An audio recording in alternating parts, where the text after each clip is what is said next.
किसान कुत्ते हैं, किसान आतंकवादी हैं, किसान पाकिस्तानी हैं, किसान देशद्रोही हैं। सलाम नमस्ते सत श्री अकाल, मैं हूं रजा और आप देख रहे हैं रजाग्राफी। किसानों को बदनाम करने का और किसानों को आतंकवादी घोषित करने का सिलसिला तब से जारी है जब से किसानों ने मोदी के खिलाफ आवाज उठाई है, सरकार के खिलाफ आवाज उठाई है। चड्डी वाले और अंधभक्त मोदी के अंधभक्तों को दस्त लग चुके हैं और अब थक हार के भाजपा ने अपना आखिरी पैतरा, जो उसका आखिरी होता है, दंगा भड़काओ और उन पर ही केस करो, उन्हीं को मारो और उन पर ही केस कर दो, उन पर ही गोलियां चलाओ, उन्हीं के लोगों को मारो और उन्हीं के लोगों को उठा के जेल में डाल दो। पिछली रिपोर्ट में आपको पूरा एजेंडा इनका समझा दिया है, लेकिन अब ये लोग इतना गिर गए हैं कि उन पर एफआईआर भी कर दिया गया है। जी हां, किसानों पर एफआईआर कर दिया गया है। मतलब एफआईआर ये कह के किया गया है कि इन्होंने सरकारी संपत्ति को नुकसान पहुंचाया है, इन्होंने यानी किसानों ने पुलिस पर पथराव किया है। और जबकि गड्ढा किसने खोदा? किसानों ने खोदा।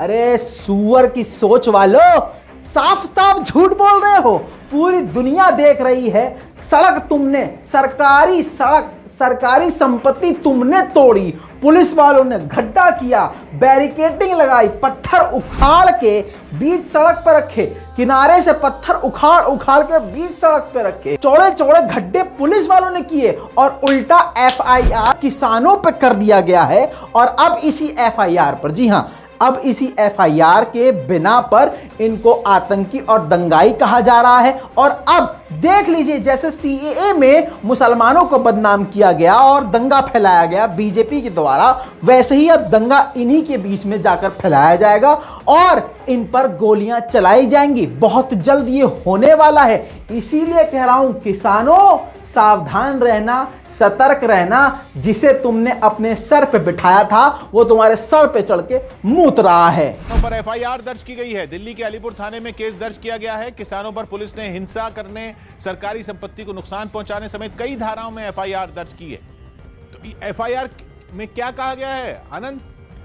जी देखिए किशोर जी, अज्ञात लोगों के खिलाफ एफआईआर दर्ज की गई है और जिस तरह से जो हाल में जो 27 नवंबर को जो दोपहर में जो बवाल हुआ था, जो जहां पर किसान प्रदर्शन करते सिंधु बॉर्डर से, वहां पर प्रदर्शनकारी बैरिकेड तोड़कर दूसरी तरफ आ गए थे और वहां पर जमकर पथराव हुआ था और उसमें 3 से 4 पुलिसकर्मियों को गंभीर चोट आई थी। एक पुलिसकर्मी को तलवार से चोट भी लगी थी और एक का पैर बुरी तरह से जख्मी हुआ था। मोदी जी और अमित शाह ने अपने पालतू कुत्तों यानी गोदी मीडिया को ये काम अब सौंप दिया है कि प्रोपेगेंडा चालू करो और ये लाखों करोड़ों लोग जो किसान निकले हैं, इन सबकी इमेज आतंकी और देशद्रोही बनाओ। तो गोदी मीडिया ने ये काम करना ऑलरेडी शुरू कर दिया है। दोस्तों, चड्डी वालों ने और अनभक्तों ने पहले से ही अपनी औकात दिखाई है। इनकी औकात अब इतनी ज्यादा गिर चुकी है कि ये किसानों को कुत्ता कह रहे हैं, कमीना कह रहे हैं, देशद्रोही कह रहे हैं, मां बहन की गालियां लिख रहे हैं। यानी जिसका नमक खा रहे हैं उसी से नमक हरामी कर रहे हैं। और हैरान होने की, घबराने की बात नहीं है। इनका इतिहास चेक कर लीजिए चड्डी वालों का। ये अंग्रेजों के गुलाम थे, अंग्रेजों का गू खा रहे थे।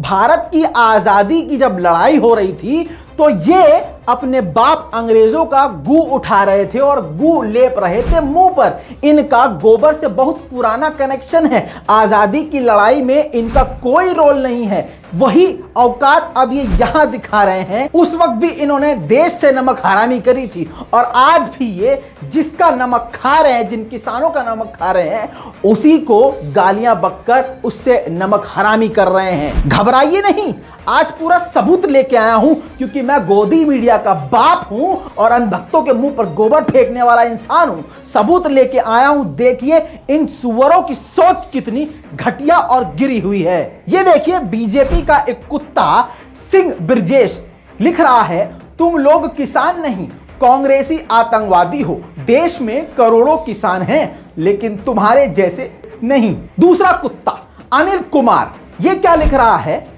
लगता है देश भर में किसान नहीं है, सिर्फ यही लोग किसान हैं। इनके पगड़ी और इनके कपड़े से साफ समझ में आ रहा है इनका एजेंडा क्या है। अब आप इस कुत्ते के कमेंट से यह समझिए कि यह रंग यानी हरे रंग की पगड़ी और हरे रंग का जो दुपट्टा इन्होंने ओढ़ रखा है किसानों ने, तो ये कुत्ते उस हरे रंग को पाकिस्तान से जोड़ रहे हैं। अब इस चीज से इन सुअर की जात वालों को समझिए, इनकी नस्ल को समझिए, इनकी गंदी सोच को समझिए, देश विरोधी सोच को समझिए कि असली आतंकवादी कौन है। दोस्तों, ये हरे रंग को जोड़ रहे हैं पाकिस्तान से, तो सोचिए इनको तिरंगा क्या अच्छा लगता होगा? नहीं लगता। तभी तो ये सिर्फ भगवा को ही अपना माई बाप समझते हैं और हरे रंग को हिकारत से देखते हैं। ये सोच के देखिए, इसके कमेंट से सोच के देखिए, क्या ये तिरंगे से प्यार करते होंगे? अबे जो तिरंगे से प्यार नहीं करता वो देश से क्या खाक प्यार करता होगा? इनकी औकात यही अब निकल के सामने आ रही है।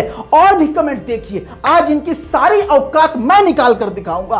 कपिल चौहान कह रहा है, कपिल तो पहले से ही मशहूर है एक बहुत सुअर जिसने दिल्ली में दंगे करवाए थे। एक कपिल और निकल के आया है जो किसानों को गालियां बक रहा है और कह रहा है सब हैं। और ऐसे एक नहीं है, ये देखिए विवेक गोस्वामी ये भी कह रहा है पगड़ी और दुपट्टा दोनों ग्रीन। समझो कुछ, इन सुअर की जात वालों को पूछो तुम्हारे घर में हरा रंग नहीं पहना जाता। इन कुत्तों की नस्ल से पूछो तुम क्या हरे रंग की कोई चीज नहीं पहनते, हरे रंग का कोई चीज इस्तेमाल नहीं करते। इसका मतलब तुम्हारे अंदर इतनी नफरत है कि अब रंग पर भी उतर आए तुम। वाह वाह भाई वाह। और एक और नफरत का सौदागर विपुल चौहान ये लिख रहा है इनकी जांच हो, जो दोषी हो उसे मौत की सजा दी जाए। मौत की सजा, बलात्कारियों को मौत की सजा दी जाएगी, किसानों को मौत की सजा दी जाएगी। क्यों? क्योंकि मोदी के खिलाफ आवाज उठाइए, भगवान के खिलाफ आवाज उठा लिए। ओह, एक और बीजेपी का कुत्ता जितेंद्र सिंह, सब आतंकवादी हैं। इस आंदोलन में किसान नहीं है, कांग्रेसी कुत्तों की जमात शामिल है। अब ये देखिए दिल्ली का एक दंगाई भी इसमें एक कमेंट किया है, वो भी कमेंट आपको दिखा रहा हूं। इसके कमेंट से आप समझ जाएंगे कि दिल्ली में दंगे भड़काने वाले कौन हैं। राकेश अग्रवाल, मुल्ले किसान बनकर बेवकूफ बनने की कोशिश ना करें वरना जिधर से निकलेंगे वापस वहीं ठोक दिए जाएंगे।